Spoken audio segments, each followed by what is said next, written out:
Ladies and gentlemen, we are back. Season 5, Episode 24, The Main Attraction. This is an episode in which we encounter someone who's totally not Lady Gaga. And she is doing a charity performance, and it happens to be an old friend of AJ's, and that goes incredibly poorly. And there's some arguing, and then she's being abused by the music industry. I know. Stop the presses. The music industry is abusing the actual musicians. Go figure.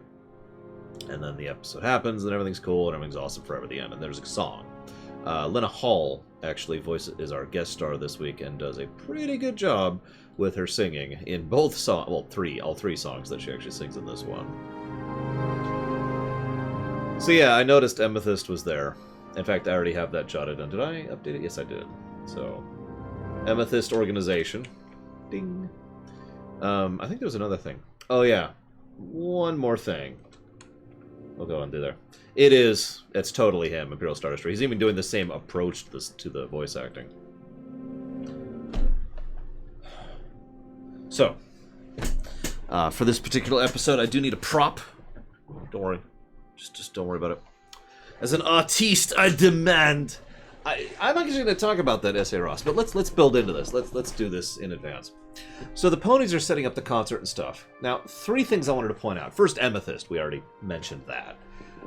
She's there helping organize stuff. But I want you to pause and readdress that line I just said. She's helping organize the concert. Okay? You with me so far? Now remember that Applejack is the one actually, the on-site manager, basically, the set manager. She's the one actually putting the concert together. Now remember that Pinkie Pie is the one who's getting all of the musicians involved, getting all the people lined up for the actual thing. Now, if you're paying attention to all this, I am making a point here, and this will be relevant. They're the ones making this event happen. They're the ones organizing and marketing and plugging and doing all of the necessary work, and it is a lot of work. And yeah, I agree. Being a manager is one of Pinkie's elements. She is very organized. She's probably the second most organized character on the show. And she's only surpassed because Twilight. Yes, we covered My Little Pony as part of... What, McDudd? What? Today we're going to be discussing about abusive license labels and how the music industry decides to do things in order to destroy people, in order to chew them up and spit them out and get another musician involved. We're also going to be discussing the nature of how artists require certain things in order to be able to put into a nice mindset in order to do their job as best as they can, and the individual gradients about that goes in between whether something should be acceptable or not. These are the topics that come up in My Little Pony, if you're not aware. But we'll get to that. Let's do this in order, like I always do. Next week, we'll be talking about suicide. We've already talked about death. So, I point this all out because they're the ones actually making this event happen. And they're the ones reaching out to Countess Coloratura to ensure that she's going to be presenting. Now, she's obviously the headliner, but she's not the only one present, and she's not the main draw even. Remember, she was only booked right at the last minute, and they already had this whole charity auction thing set up, right? I want you to remember that stuff, because it's going to come up later. Sorry, you're right. Reaching out to Sven Gallop. Again, we'll come back to that. I want to leave that. Let's discuss that in its proper time.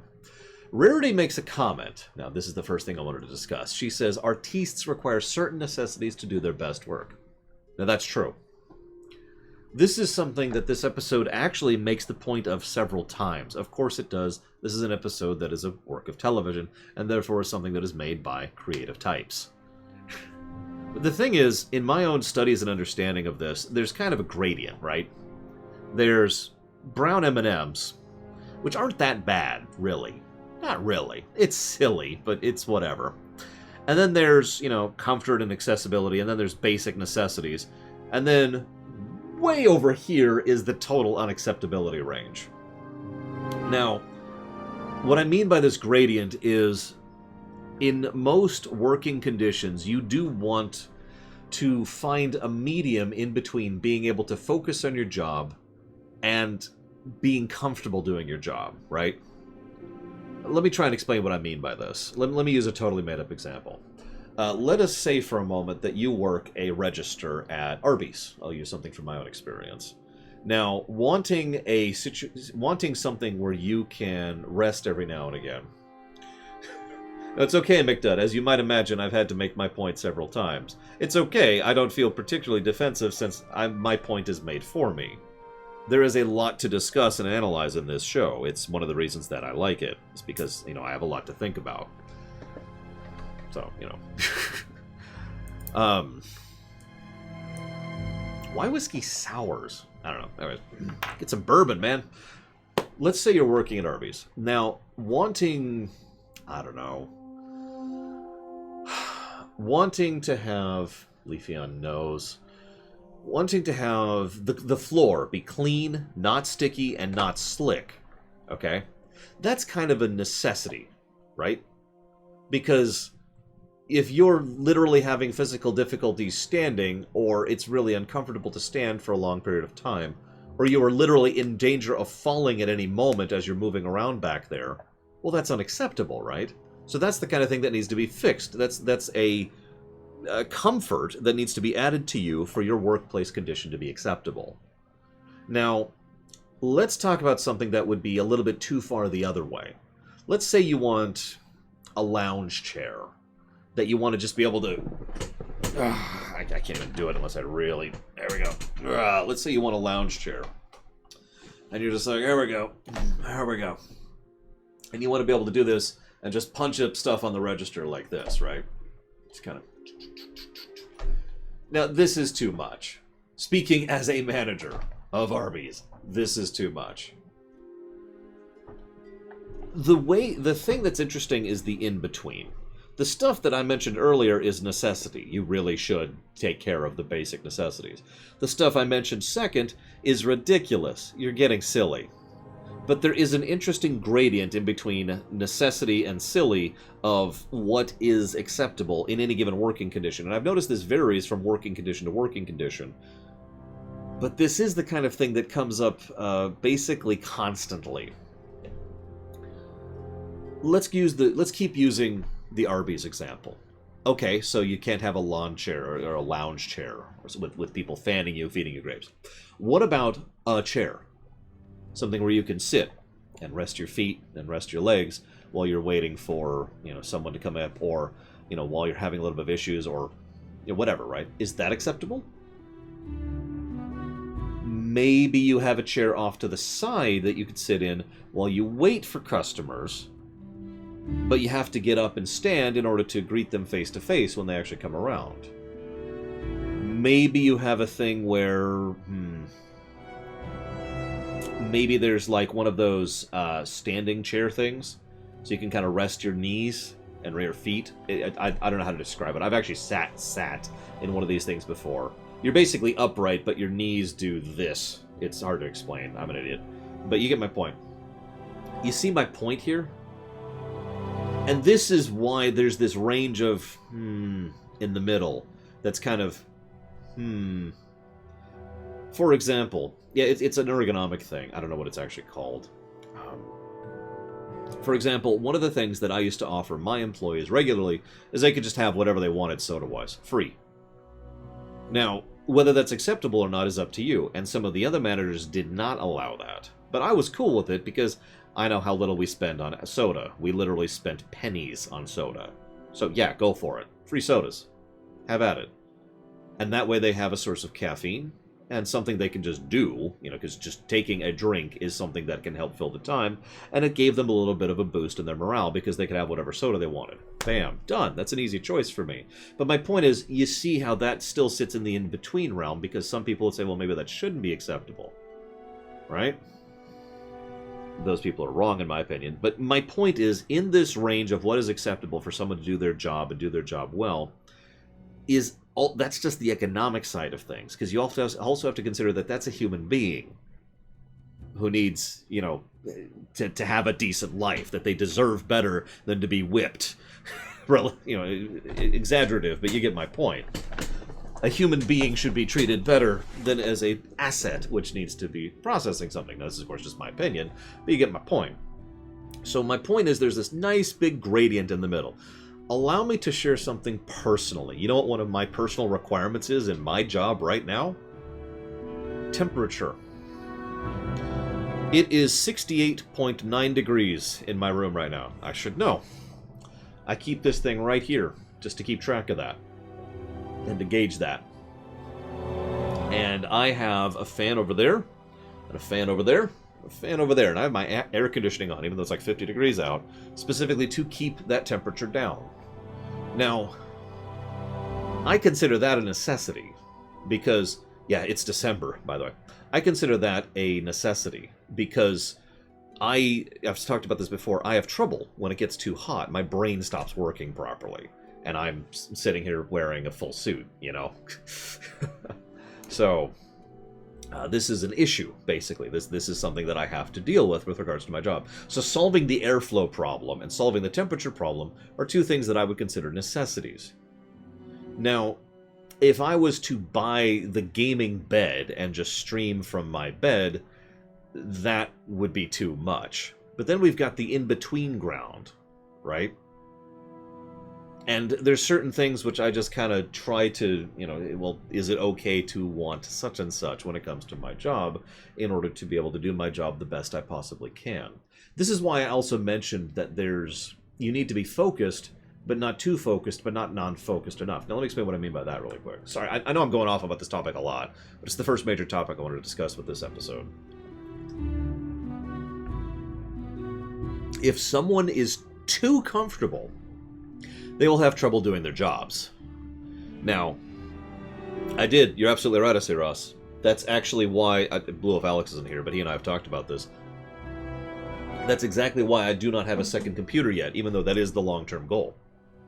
Eventually, I will have a second computer. Right now, that's just not feasible, both for physical space, but also for the heat it's going to generate. I mean, I have 3 fans in the AC on, and it's 50 out, and it's still 70 in my room. Think about that for a second. That's not counting me in the suit. That's just the temperature gauge. Anyways.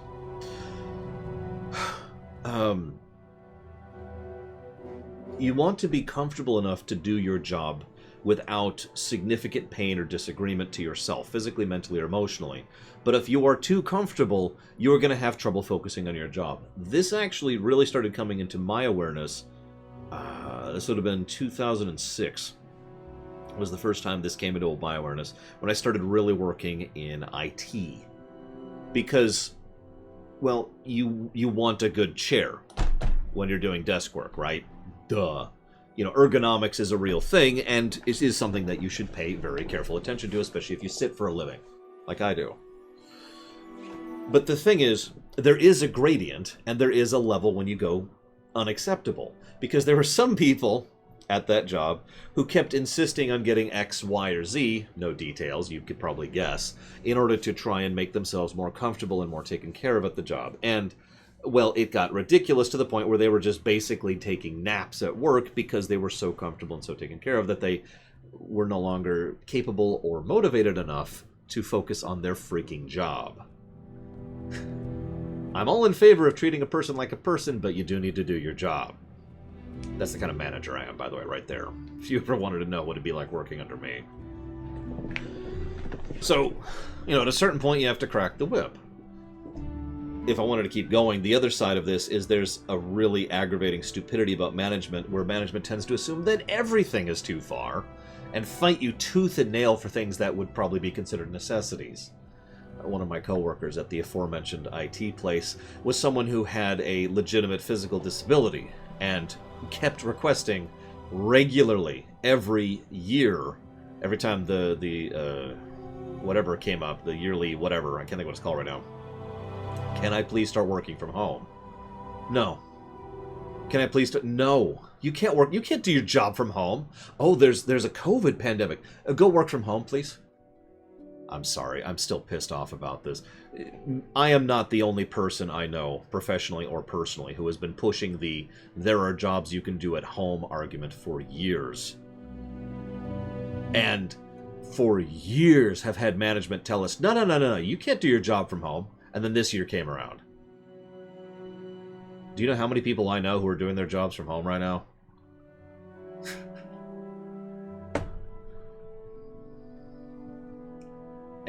Anyways. What are you linking me, Imperial Star Destroyer? That would probably be too much for me.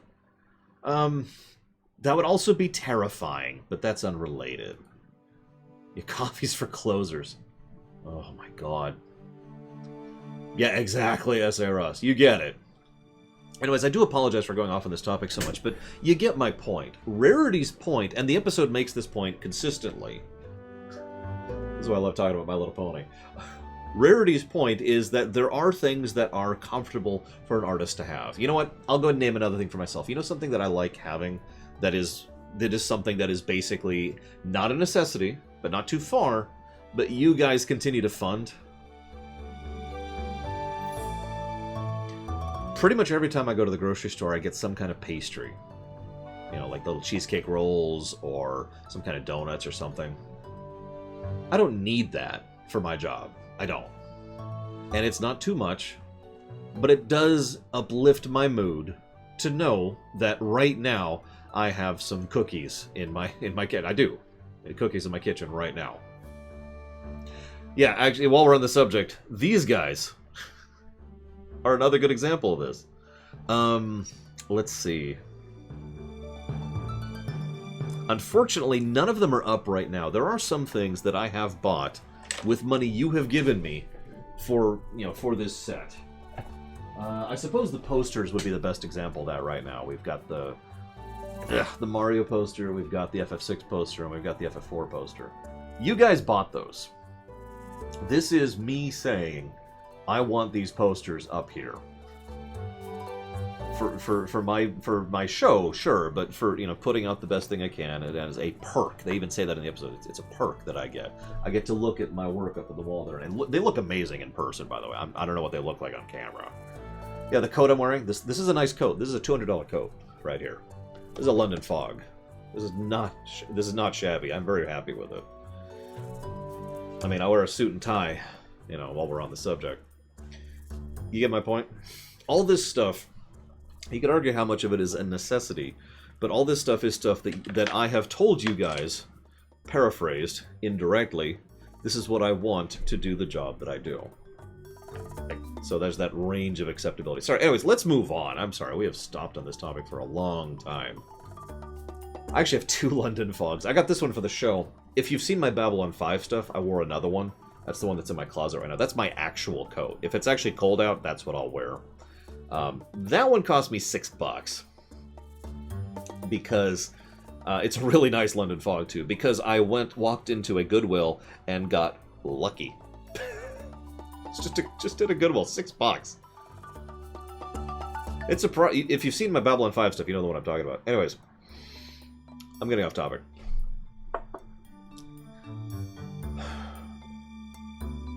So, God, this is the second note I had in my notes here. Let's move on. Season 5 has had multiple, yeah, no kidding, McDud, has had multiple themes to it. We've had the Twilight thing going on, and obviously there's a couple other things I'm not going to cover right now because they don't matter. But the big one is cutie marks. The big theme of Season 5 has been cutie marks, right?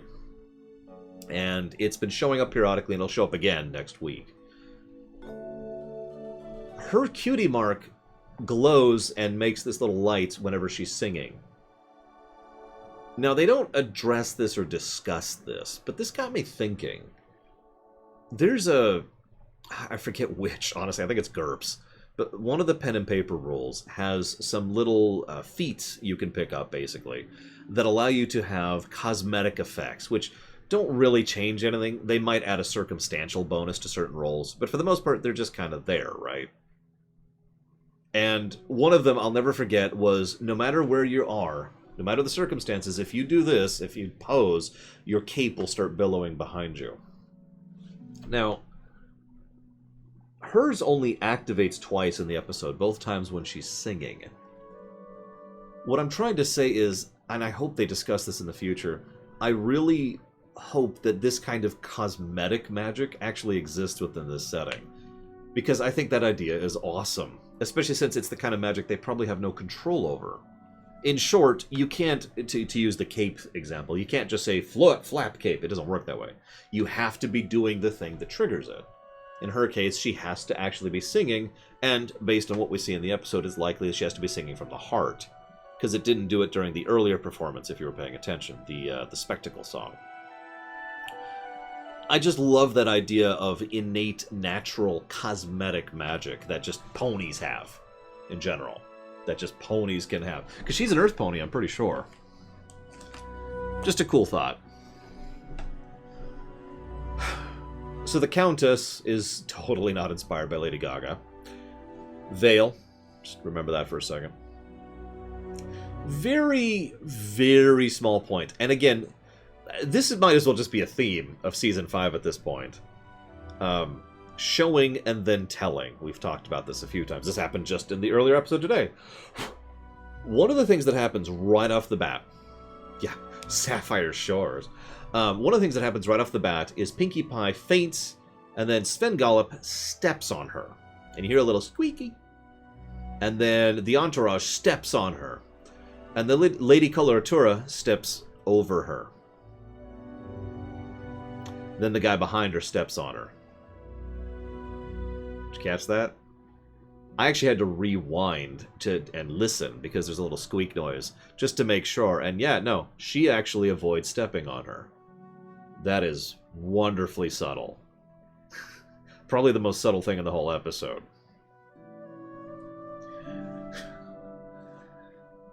Immediately following this, there's this little tidbit, for those of you who missed that, which is everyone. Oh, I suppose I should tell you the story. I'll tell you the story about after this little tidbit. There's this bit, actually that's the 3 there, is the Sapphire Shores thing, Lord Harriman. But good catch. She's all, she's doing the professional artist thing. And then she sees AJ and she's like, AJ? What's up? And her whole demeanor, her whole tone just changes. And she's all of a sudden much more, hey. And then Sven Gollop comes up. And then she goes right back to the professional artiste. Interesting. Oopsies. Oopsies. It's just a stamp. It's just a freaking stamp. Now, I'm going to pause for a moment. This is the first time I've seen this episode. There's the bombshell. I meant to drop that earlier. You're probably thinking, what? Hear me out for a moment. I have watched this show up through Season 7, I think, before. And I have watched a huge amount of it with my niece. I have no idea why or how I skipped over this episode in my initial one. Remember, we're at the point where I've only seen these episodes once. One watch through. Because I don't have that much time in my life. And almost every single one of these I watched with my niece. But for whatever reason, and I don't actually have an answer for this, I skipped over this one. And you may or may not have noticed that last week, and I was like, main attraction? What? And then I was like, oh, because I knew this was coming. Because I was made aware of this episode later, because someone referenced it, and I'm like, which episode is that? So, all of this is fresh for me. So, sneak peek of what it's going to be like when we get to Season 8. Anyways. So then she does... yeah, the hoofsies thing was really stupid. Then we see, okay, here's the stuff you need. Now this is interesting. Rainbow Falls water, Royal Canterlot Gardens flowers, Gustave Legrand eclairs, Crystal Empire crystals, I'm not sure why, and Cherry Jubilee's cherries, which are separated. There are 9 seasons, McDud. Now, I'm sure you already know this, but for those of you who don't, that is stuff from episodes that she has written, Amy Keating Rogers. Remember, this is her last episode. And so there's a little bit of something from each specific, from certain episodes in her writing career. Nice little touch. But all of these things are variably demanding. Here's the thing. If I'm being 100% honest... Thank you, Lord Araman. If I'm being 100% honest, I wouldn't consider any of this to be completely out of bounds. Not really. Some of the stuff is leaning this way. Like, separating the cherries... What? But again, like the brown M&Ms, that's not actually that bad. Not really. That's just something that someone has to arduously do. The gems are there for whatever, so that's whatever. Gustave Legrand's eclairs, that makes perfect sense. The man knows eclairs, right? Royal Canterlot Gardens flowers. Again, that makes perfect sense. Rainbow Falls water, that's probably what I would consider to be the most outlandish of the things that are requested, believe it or not. Because, I mean, water's water, especially in Equestria, for God's sakes. That being stated, I do want to mention that it's entirely possible, especially in a magical setting, that there is something magically inherently different about that water, which would make it healthier or sweeter or whatever, right? And that's my headcanon, by the way, that it literally tastes different. So, okay. All of this is a leaning, but it's still in the acceptability range. You could probably see one of the reasons why I had this whole preface about the acceptability range. So, okay, this is all acceptable. Moving on. Now, let's move on to the spectacle. I'll admit it, I actually kind of liked the song. But there's one thing about the song that really caught my attention. They use an auto-tuner. Except it's purely magic. Now, we've already said that there's cosmetic magic. We've actually already seen it. In fact, Twilight has used an amplification spell on her voice before, more than once. But the very idea of magic that is used to do that kind of technological replacement, I don't know, something about that just caught me. We'll circle back to that in a minute. Then, Sven Gallop comes up and says, so, the costumes, choreography, and vocal effects were good. Right. This is where the episode makes very clear the problem with Sven Gallop, in case you missed the fact that he stepped on Pinkie Pie earlier. He is a Rule Zero violator, which is unacceptable. This is probably, I think, the best point the episode makes. There's nothing really wrong with wanting certain specific stuff. Not really. There's something wrong with being a dick. You know? And that is basically the point the episode makes. It's not the fact that he's not a good manager, although that's debatable. It's not the fact that they're not due compensation, right? It's the fact that he's just a prick about it. Now, this then leads to another scene that helps establish the contrast between the two. Yeah, no kidding, Lord Harrimont. Rarity says, it's a lot of work to do all the work he does. And you know what? She's right. The kind of work that a manager does at a band, any band, is actually nightmarish. Now, I actually do have secondhand experience with this. I've never managed a band myself, but my uncle has. And whew, I could tell you some stories. It is a lot of work. It is a lot of management. It's a lot of things to keep track of. It's a lot of sleepless nights. There's a lot to it. And yeah, there is a lot of work there, and that does need to be acknowledged. And again, the episode makes this point very clearly. You're probably wondering which band, by the way.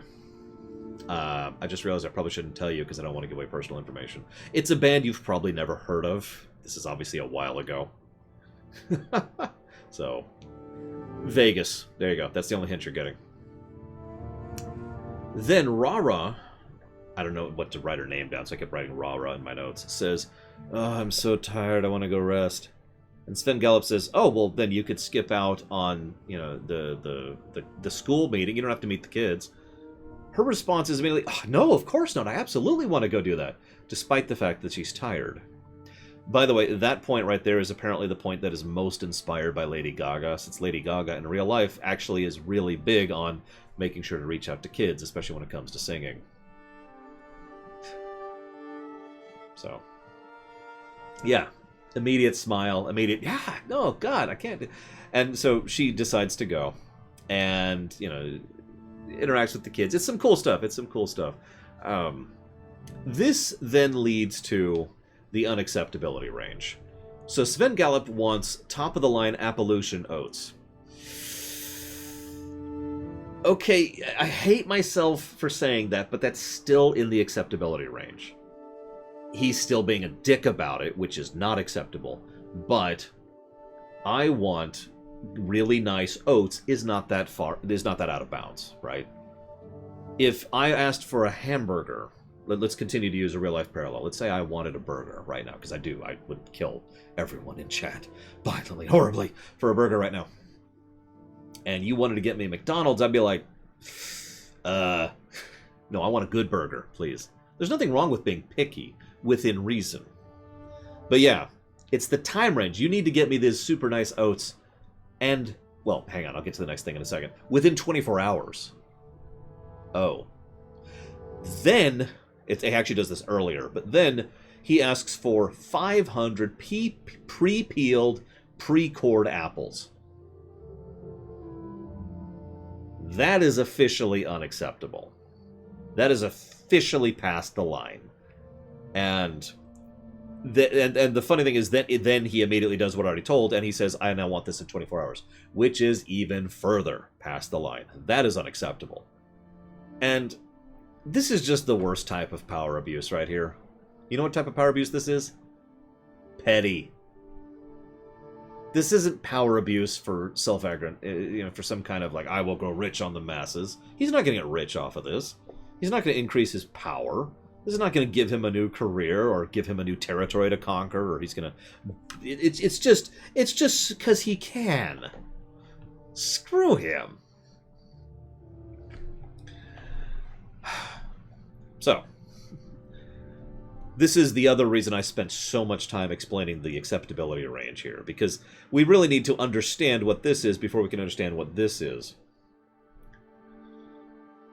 I'm not sure, Weods, because it feels like he was pushing her towards his mentality more and more over time. You'll notice she defends him more than a couple times in this episode, which means there's probably some kind of, well, I hate to use the word abuse, but abusiveness going on there. Meanwhile, the kids are stunned by AJ knowing something famous. That actually amuses me, because AJ is famous. She saved the planet like several times now. Okay, his planet might be over the top, but she's saved the country several times. Come on. She's literally a superhero at this point. Still, I get it. Apple Bloom's... It's very adorable. This then leads AJ trying to convince Rara of the truth of what's going on, and Coloratura stonewalls. Huh. Then AJ tries to push the issue, and for reference, this is 2 scenes later, like a minute and a half later, and she decides to listen this time because I'm not sure why exactly. Either way, this is actually probably the worst part of the episode, when there's this artificial argument that like could have been a thing, but instead goes away almost immediately. I agree that AJ went about it the wrong way, but the problem is it's like, and we're done. It's the artificial fight a lot of fiction uses, though. If you ever watch movies, you'll notice that in the second act, the end of the second act, there's almost always some kind of fight between the protagonists, you know, to build up some drama. It is astonishingly common.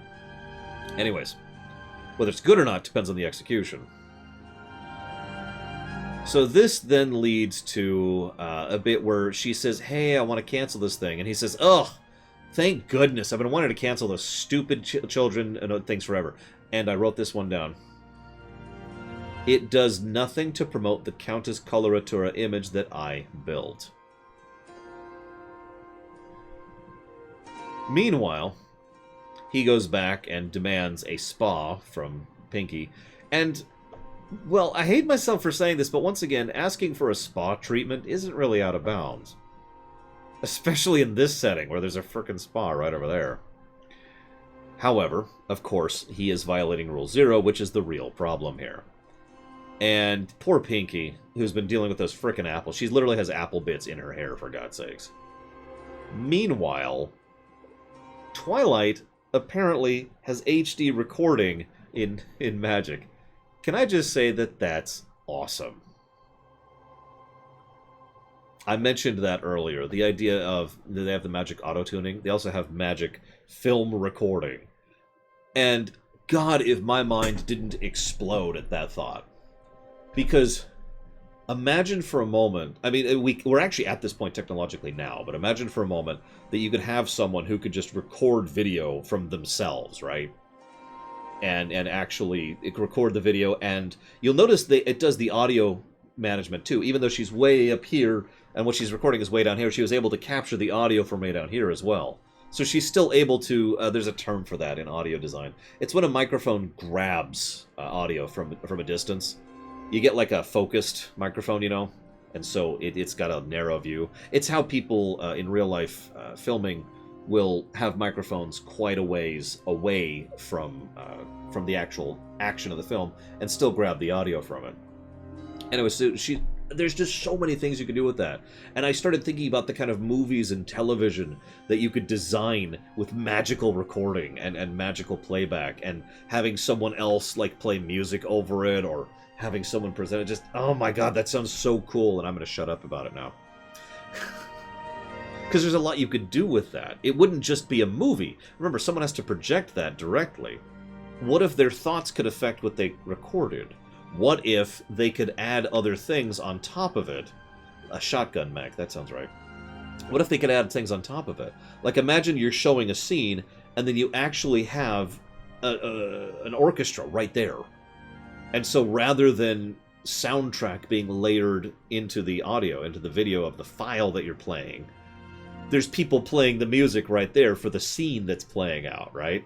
And so they could be watching, or actually more likely the conductor could be watching, and the conductor could be like, all right, and he's conducting to the scene, and then, okay, action scene.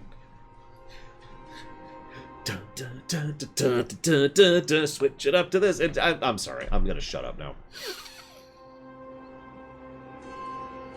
So, blah blah blah blah blah. This is when I write in my notes. There is a lot of work that goes into this thing. There's a difference between acceptability and abuse of power. Blah blah blah blah blah. Now, let me ask you something, and this is a judgment call. I was paying very close attention because I was worried the episode was going to make this point, and it didn't, but it could have, or rather, it maybe did, but it didn't do it definitively. Do you think someone like Sven Gallop, not a manager, but someone like Sven Gallop, is necessary for a musician to be big in this setting? Remember, she is the #1 above Sapphire Shores. And we know Sapphire Shores is pretty demanding too, but she also has, you know, she's a decent freaking human being and can actually reach out to people and blah, blah, blah, blah, blah.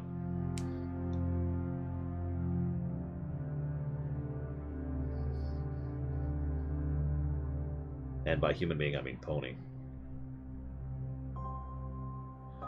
Because the episode doesn't answer this question.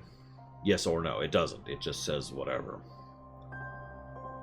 He insists that she would be nobody without him. And he insists that she would just be this boring little rah-rah that I met back in Manhattan. Direct quote. If not for him.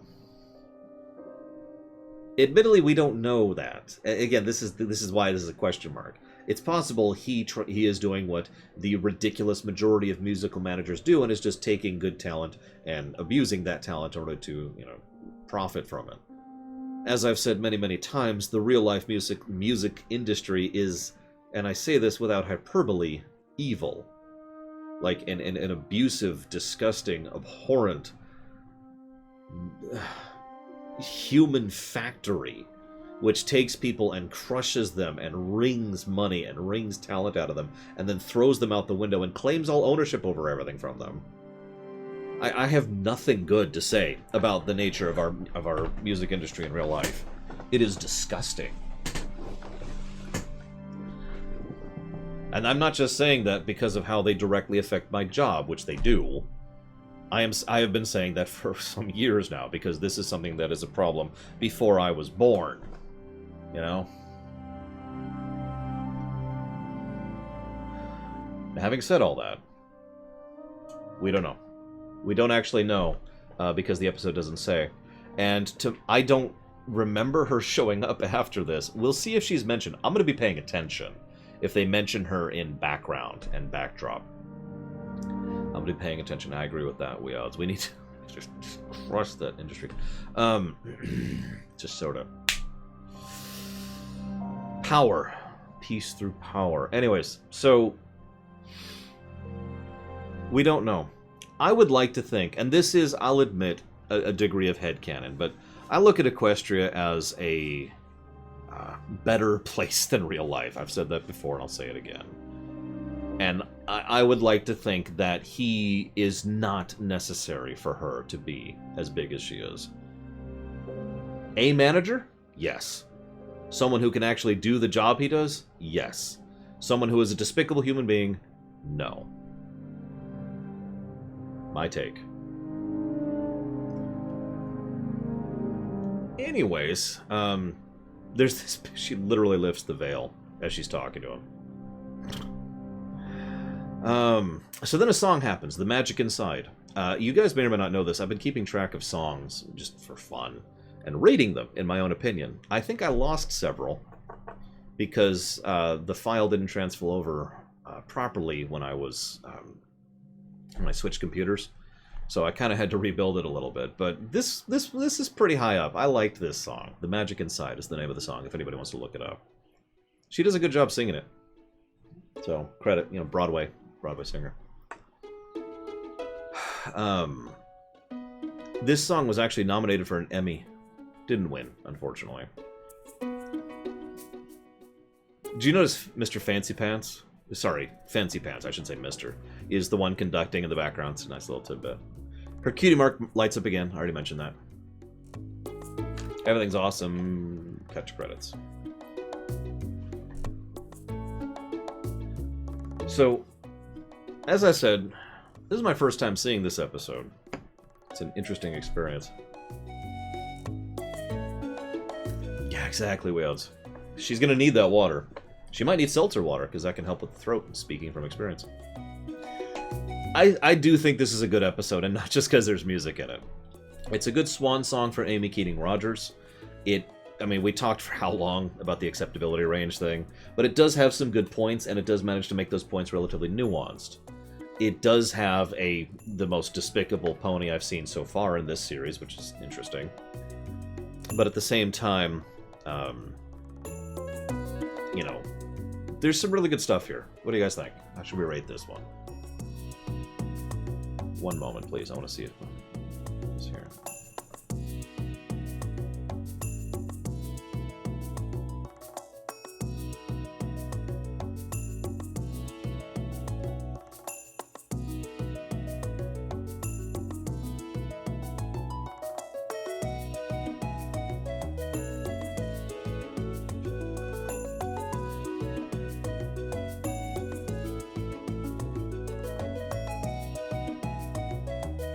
Seen a lot of reds in chat.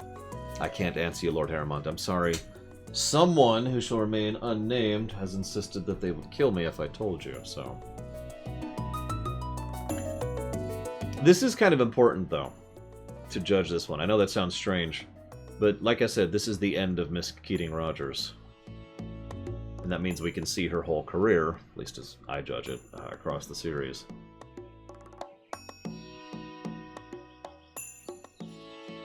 If I'm being honest, I hate myself for disagreeing with you guys yet again.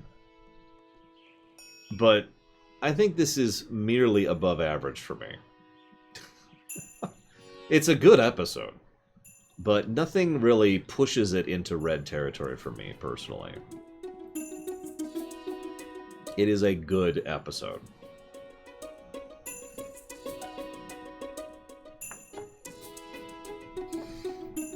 Now, if we are to count it as canon, before we chop off, this means... Let's look at the list here. You guys can look with me if you just type in the command. I'm sure some of you know it.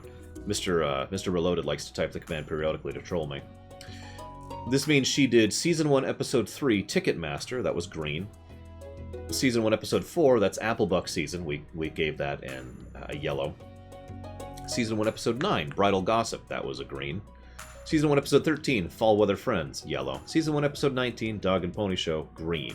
So, average and below average for Season 1.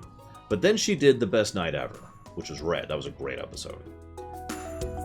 Coming into Season 2, she did Cutie Pox, which was average, and Last Roundup, which was below average. But then she did A Friend Indeed, which was good, and The Mystery of the Friendship Express, which was great. Then she did Pinky Pride, which was great. That's out of order for some reason. Oh no, then she didn't do anything for Season 3, that's what it is. Then she just bowed out of the show until Season 4. She did Pinky Pride, which was great. Philly Vanilli, which was below average. Testing, 1, 2, 3. I know it's not purple, but it's still what I think of as one of my favorite episodes. Lost Treasure of Griffinstone, great episode. Canterlot Boutique, great episode. Crusaders of the Lost Mark, purple. And Main Attraction, orange.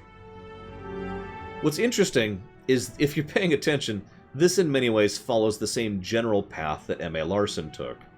They were doing okay, nothing terrible, but nothing particularly good until they found their footing, and then they started doing great stuff. And a lot of my favorite episodes are by Miss Keating-Rogers and Mr. Larson. I mean, look, you can see him right next to her. Look how many purples are in his frickin' list. That is an impressive list. A lot of reds there. But we're mostly going to be handing it off to new writers, I think, going forwards, and we'll see what they do, because I'm not sure. We're getting more and more into unknown territory for me. But I have seen, of course, the next episodes, which we'll be covering next week, as the first episodes we cover for 2021 will be The Cutie Remarks, Part 1 and 2. That will be interesting to cover. For now, I'm going to chop off, as a reminder, well, hang on. For now, I'm going to chop off